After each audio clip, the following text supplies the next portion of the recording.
Bonjour à tous. Dans cette vidéo, je vais tout simplement vous montrer ce que je pense, donc vous expliquer tout ça, ce que je pense des plateaux chauffants sur les imprimantes 3D. Donc je vais vous montrer tout simplement. Moi j'ai ajouté une Ultra Base donc de chez Anycubic comme ça sur ma Disco Easy 200. Donc bon, ça a plus grand chose d'une Disco Easy, hein. Soyons d'accord, j'ai changé plein de choses. Mais donc là, donc j'ai ma Disco Easy 200. On peut voir que j'avais fait une modification de firmware. Vous pouvez aller voir mon ancienne vidéo qui explique donc comment bon, ajouter l'icône. Elle s'ajoute toute seule. Ça, il n'y a pas. Enfin voilà, elle est là. Mais alors, donc il y a juste à changer un petit truc à une place dans le firmware. Vous pouvez aller voir mon ancienne vidéo. Donc ce que je pense. Moi, je trouve que personnellement, les plateaux chauffants, c'est limite indispensable en fait. Parce que si on met pas de plateau chauffant, on va devoir soit utiliser de la laque, soit devoir utiliser du blue tape, soit devoir utiliser un bull tack. Mais bon, ça c'est des choses qui, ok, pour le PLA c'est bien, mais dès qu'on veut imprimer un peu d'ABS comme ça, c'est compliqué. Enfin, voilà. Ça marche pas du tout. En tout cas, moi perso, j'ai jamais réussi correctement. C'est peut-être des défauts sur l'imprimante ou j'en sais rien. Donc, moi j'ai ajouté un plateau chauffant. Il y a un inconvénient que je peux donner quand même. C'est que, bon, déjà, il faut faire des modifications. Moi, par exemple, ça, en fait, les barres qui sont ici, là et là, ce sont des. Donc, c'est le plateau d'origine que j'ai découpé. J'ai gardé juste les deux lamelles extérieures, les deux lamelles extérieures comme ça. Et donc, bah, j'ai percé un trou dedans. J'ai fait une petite barre comme ça pour pouvoir ajuster mon plateau donc par-dessus. Donc là, j'ai fait ça. Donc ça, c'est un des inconvénients. Et puis, mais bon, un inconvénient, c'est pas compliqué, je vais dire, hein. Enfin, je me suis bien cassé le cul quand même, mais parce qu'il n'y avait pas pour ce plateau-là. J'ai pas trouvé de fichier 3D et tout ça, donc j'ai dû me démerder. Euh, et alors, un autre inconvénient que j'ai trouvé, c'est que la carte, donc la MKS Base 1.5, celle-ci, ben, elle chauffe. Elle chauffe beaucoup parce que il n'y a pas de relais en fait.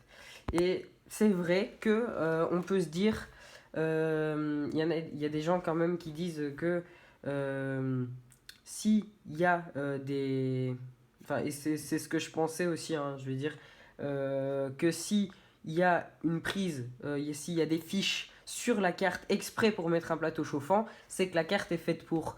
Et effectivement, oui, elle est faite pour. Maintenant, si on veut faire des longues impressions et utiliser beaucoup son imprimante 3D, ou même plus, enfin voilà, euh, ça commence à devenir lourd quand même à supporter pour la carte. Parce que bah, ça chauffe et les composants électroniques trop chauffés, ça aime pas. Du coup, je vous conseille de prendre un truc, en fait, c'est des MOSFET. Donc les MOSFET, ce sont des relais. Donc en fait, les relais, ça se branche. On a deux fils qui vont aller sur les broches, sur les pins du plateau, pour la, pour l'activation du plateau. Et alors, en fait, on a les deux fils principaux du MOSFET, ils vont aller en fait sur les pins de l'alimentation, de la grosse alimentation que j'ai ici, par exemple. En fait, les fils d'info, c'est eux qui vont aller se mettre dans la partie, de connexion normale du plateau, en fait. Donc ça, c'est tout simple. Donc ça va simplement se brancher comme ça, et ça va permettre, donc c'est un relais en fait, et c'est lui, la carte, elle va donner les ordres au MOSFET, qui lui va dire au plateau tu chauffes ou tu chauffes pas en fait. Et c'est tout simplement ça, et donc ça va permettre qu'il n'y ait pas trop de courant. Donc le courant qui est consommé par le plateau, bah, il passe par la carte si on met pas ça. Alors que là, il passe par le MOSFET, et le MOSFET, il est fait pour supporter ça. Donc, pour supporter ça, c'est un relais, c'est fait pour. Donc, ici, on a le plateau. Et donc, c'est vraiment un truc qui permet que la carte ne chauffe pas. C'est hyper important. Donc, euh, donc voilà, je pense que c'est tout pour cette vidéo. Parce que franchement, au niveau avantage, on peut vraiment tout donner. Et puis alors, bah, au niveau des inconvénients, il y a cela. Mais bon, je vous dis, un MOSFET, ça ne coûte que... si on le prend sur Amazon, un MOSFET, je crois que c'est 4 euros, un truc comme ça que j'ai vu, donc un bon MOSFET. Et sinon sur AliExpress, on a deux MOSFET pour 4 euros, hein. Et parce que perso, en fait, ce que je vous conseille, c'est de mettre deux MOSFET.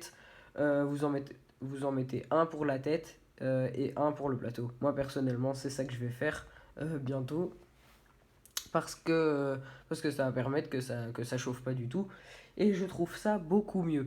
Donc c'est tout pour cette vidéo, je vous dis à la prochaine, n'hésitez pas à mettre un commentaire, à liker la vidéo si ça vous a plu.